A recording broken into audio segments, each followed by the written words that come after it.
We're going to waste absolutely no time and get right into tip number 1, and that is when you come across these computers in this game, which you're going to find in all sorts of locations, I would recommend clicking on them, and at the very least, clicking on all of the different options here and graying everything out. You can do this super quick.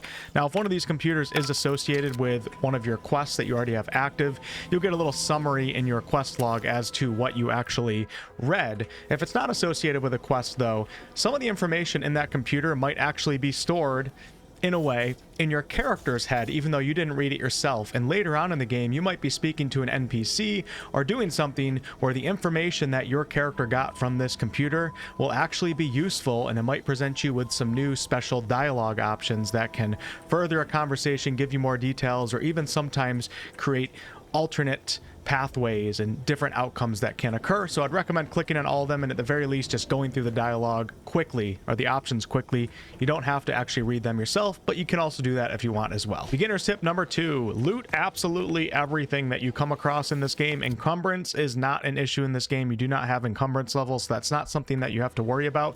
Anytime you come across any loot, I'd recommend just picking up everything, and then you can figure out things later. You don't even necessarily have to look at everything that you picked up, but later on in the game, or later on in your playthrough, when you need to actually craft ammo, let's say, you'll have some of the parts that you need or items that you can break down to create that ammo. And if you don't even engage with a crafting system, a lot of the stuff that you pick up can also be sold to vendors, of course. Therefore, you'll have bits where then you can buy ammo. So I think even on the normal difficulty, it's important to just loot everything that you come across. It's going to go a long way for you in this game and prevent future frustration. And this brings us nicely into tip number 3, which is steal mostly everything that you come across, because the theft system in this game is very streamlined. It's very easy to steal things and not end up messing up your reputation or anything like that. For example, we have a steel cloth right here.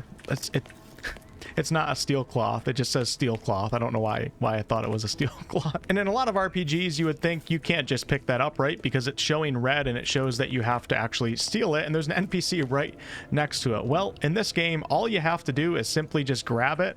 As long as the NPC is not looking directly at it, you should be fine. Now, one way you can check this is by entering into crouch, and right now you can see that it says detected. All I have to do is just back up to where the detected goes away, and there we go. I can just grab it from right here, no problem, and she has absolutely no idea. Now we have some items out here which also are not owned by me. I would have to steal these to pick these up. You can see we have the NPC in that room, and of course the minister right here looking out here. Well, he can't actually see right here, so we're just going to grab these, and there's absolutely no consequence whatsoever. Tip number 4, plan out your build as early as possible, because there's only one respec offered in this game, and that is right after the prologue. So for the most part, the points that you put into different skills and the perks that you pick up, you are stuck with those for the entirety of the game. Now, the good thing here is that Obsidian does offer a way to help you plan out your build, and that is the perk favorite system. So as you can see, as I'm scrolling over different perks right here, if I press T on mouse and keyboard, so let's use the Tinkerer perk as an example, it will move the Tinkerer perk out of this long list of 90 perks and move it to the top under my favorite category.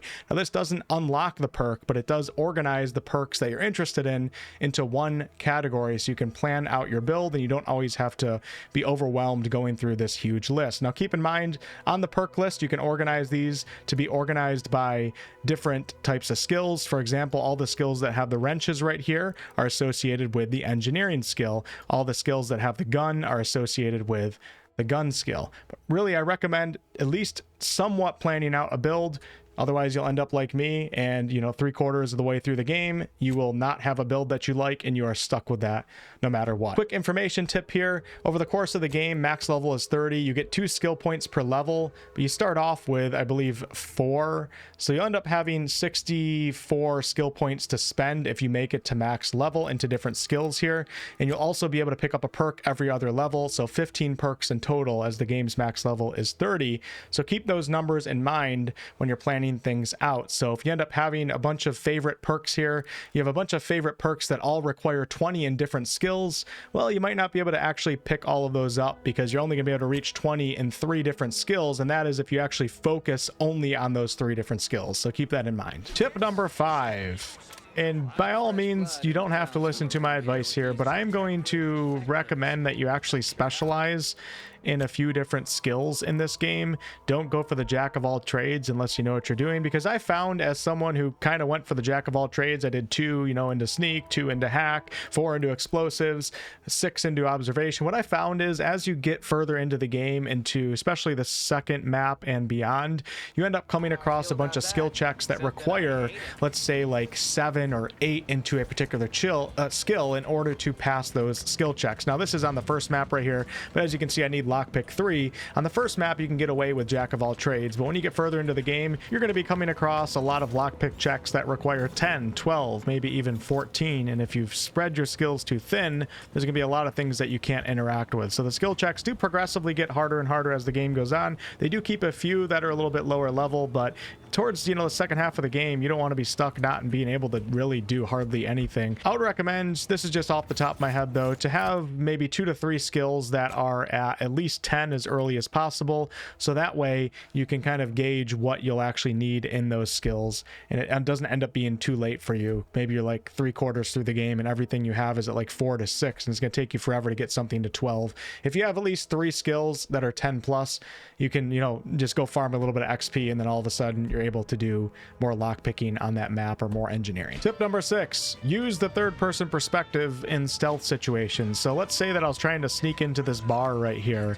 In the first person, you can't see anything. If these guys were hostile, maybe if I popped out, they would all be alerted and I would be discovered. Well, if you go into the third person, of course you want to be crouched when you're stealthing. If you do the close-up third person, or even the one that's far away, you can kind of peek the corners a little bit, and this will allow you to navigate a stealth situation much easier. It's so much easier stealthing around.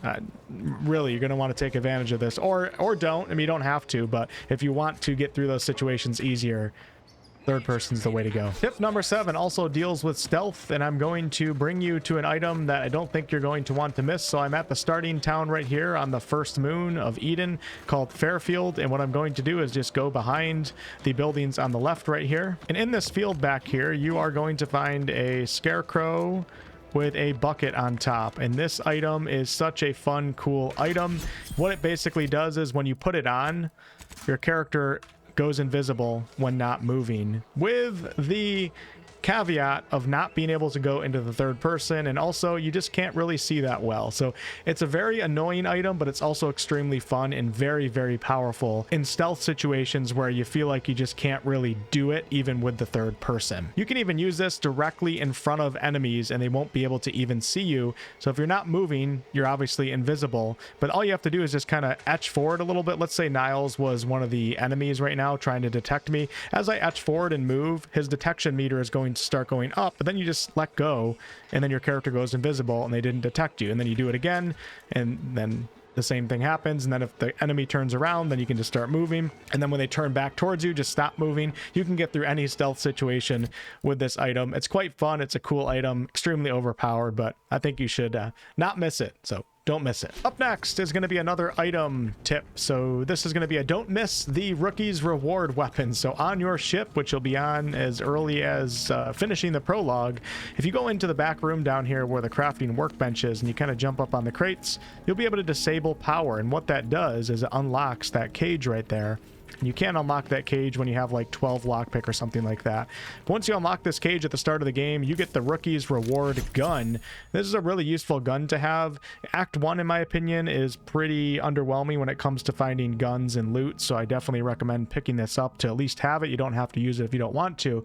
But the thing about this weapon is that it acquires experience as you use it, so increasing its power to new levels, as it says. So this weapon just gets better the more that you run with it. So it's basically a weapon that you can hold for the entire game, and if you unlock 4 weapon slots or 3, you should have no problem keeping it in your lineup. Tip number 9, buy ammo recipes as soon as you possibly can. In every town that you go to, make sure to check all the vendors and the vending machines to see what recipes they have, but pick up the ammo ones first and foremost, as you will be running out of ammo, and being able to craft them on the go by having Niles in your group or being able to craft them when you're back at your ship, etc., is going to be huge in this game, because ammo can be quite expensive as well. So in the starting town of Fairfield, Fairfield, if you just run up this main road, you go past the statue of the Sovereign on the right. In front of this building, we have 2 vending machines right here. Don't miss vending machines in towns. The one on the left offers a bunch of blueprints for different weapon mods, but the one on the right is the one I want to focus on here, as it has 4 different ammo recipes: biomass canisters, shells, shock rod ammo, and also short round ammo. Buy those before you end up buying actual ammo. It's going to go a long way. And when you get to a new town, check to see if there's more ammo recipes. You'll be surprised. You'll find some cool guns that use some interesting ammo like plasma and stuff like that. And having the recipe is going to make it much easier for you in this game to try out those guns or maybe even stick with them. Tip number 10, have at least one weapon easily available to you that does some sort of elemental damage. There's shock, plasma, biomass, but having one weapon that does elemental damage is going to go a long way in this game, especially when you're fighting different creatures and different, mechs and stuff like that. For example, I have this weapon right here. It's called the Chain Spark Cannon, and it shoots shock rod ammo. As you can see, it has the little lightning icon next to it, and the damage says 67 with lightning, which means that it's elemental. This is going to work super good against mechs and actually against regular targets too, but it's gonna be super good against certain types of creatures in this game, certain types of enemies. If you only stick with physical damage, you're gonna have a hard time with some of the enemies in this game. So have at least one that has elemental damage. I always keep one on my hotbar. Tip 11, pick up the double jump boots as soon as you possibly can if you want to have a more enjoyable time navigating the first map. Now you can go get these right when you first arrive on this planet, but there are 2 quests that might take you to them as well. The first quest is right here in Fairfield. You just go through the main path, and across from the saloon there's this guy that you can talk to right here called Chaudhry, who's been kicked out of the saloon. This will put you on a quest to ultimately get these boots, but also later on in the main story, when you try to end up crossing a bridge up here, there's a lady that you'll talk to that might actually send you out here to talk to somebody. But you can get these just right away by simply just running to the spot. Now if we take a look at the map right here, you can see the town of Fairfield is right here, and I'm standing near the gate, and what I did was I just walked along this path right here all the way around almost to the coast just to get to this building right here. And I'm going to fast travel because I already have the fast travel point, but there is a way to get there a little bit quicker. So this elevator right here, you'll actually be able to repair with engineering 3, and you'll be able to come right up. That's Fairfield right there, so it's super close. But if you don't have engineering 3, you just have to run all the way around and come up behind what is this building right here. And when you arrive at this building, most of you coming from the backside right here, a little scene's gonna play out, and then there'll be a body on the ground right here. You can start the quest for this and all that if you want to, but if you don't really give a crap at all, just loot his dead body, and this will give you the double thrust double jump boots here. It's not too crazy, but it will allow you to reach a lot of areas that you otherwise wouldn't be able to. Now this is not an item, there's no boot slot. This just automatically gets hooked up with your character, and you have it for the entirety of the game. Tip number 12, and for some reason I didn't really notice this or figure this out until halfway through the game, and that is that you can compare items to other items, and you can compare any particular item to any other item in that category. It doesn't even have to be equipped. For example, if I was looking at this chest piece right here called Foot Soldier Armor, on mouse and keyboard it tells you what to press right behind my webcam. I'm going to press C, and it's going to place an identifying glass over the top of that particular piece of armor, and then any other armor that I scroll over here, it's going to compare it directly to that particular piece. So many times you'll want to compare it to armor that you have equipped, so you just press C over the armor on the left side right here, and then you can compare. And this works of course the same for guns as well. I am currently comparing to my shotgun, and everything I scroll over will be compared to that shotgun. Super useful. And this brings us nicely into tip number 13, as we are currently on the inventory screen, and that is, don't forget, or perhaps you're learning for the first time right now, that you can actually favor different weapons as well. So as you get further in the game, you're going to have way more weapons and armor in your inventory, and it's going to be a little bit overwhelming to look through those to try to find ones that you really like. If you take a liking to certain ones, or there's ones that you in particular want to try out, what you can do is on mouse and keyboard, it is pressing T. I'm not sure what it is on controller, but it should show you on the bottom of the screen right over there somewhere. But if I press T over, let's say that I really like this trip blade weapon, but I'm not using it right now. If I press T, it's going to put a little heart next to that trip blade, and it's going to move it into the earlier positions here in my inventory. So you can see I favored all of these weapons right here. You can also favor weapons that you have equipped, and when you end up unequipping them and moving things around, they'll always be first in the order of, I was going to say order of turns. They'll always be first in your inventory. So it's so much easier to identify the weapons that you want to actually equipped versus having to go through and trying to find the actual one. It can be pretty confusing doing it that way. Tip number 14, I probably should have done this earlier in the video, but it is what it is. When you arrive to a new location that has a settlement with NPCs that you can interact with, I would recommend talking to all of them, even if it's just briefly, because what will happen is if you talk to somebody that sells things on your map, they will then be represented with a green icon right here. So for example, if you look on my map, it shows nothing over here to the right, but if we go in here and actually talk to the lady behind the bar, and then I step outside, now you can see the icon is showing. So this was like a tip in Kingdom Come Deliverance that I gave as well. When you arrive at new locations, just run around the entire location, talk to as many people as you can, try to find the vending machines, etc., and all of that will then be on your map, so you can easily come back to these different vendors. And tip number 15, for all of you out there that like to get a little chaotic and you like to shoot before you talk and all that good stuff, you might end up committing crimes. You might end up committing murder, and an entire town might turn hostile against you. You might get caught stealing, etc. Well, if you end up committing crimes and you are in trouble with a town or faction, etc., in most locations, if you look around close enough, you can find a little computer thing that looks like this. It says wanted reward on it, and this is the bounty system. And if you go into here, you can say look up your own bounty. You can see if you have a bounty, and then you can, you know, pay, etc., to get rid of that bounty and be okay. I didn't realize that you could do this for a long time, so I just couldn't go to certain places, and then I was like, oh hey, look at that, there's actually a thing that I can get rid of my bounty for. And a little bonus tip here, most of you guys won't need this, but I guess if you're like me and you're not the smartest, sometimes you don't figure these things out until too far into the game. But if you want to get back to your ship, simply hit the map. You're going to go to region, and then on the map, just look for where your ship basically first came in. So over here we have the landing pad, and if I click on the landing pad, it gives you the option of actually fast traveling to the landing pad on this map, or you can go directly into the ship itself, which will basically take you out into orbit, so you don't actually have to run back to the ship or anything like that. You can always fast travel back to it. For some reason, I didn't really know that it worked like this.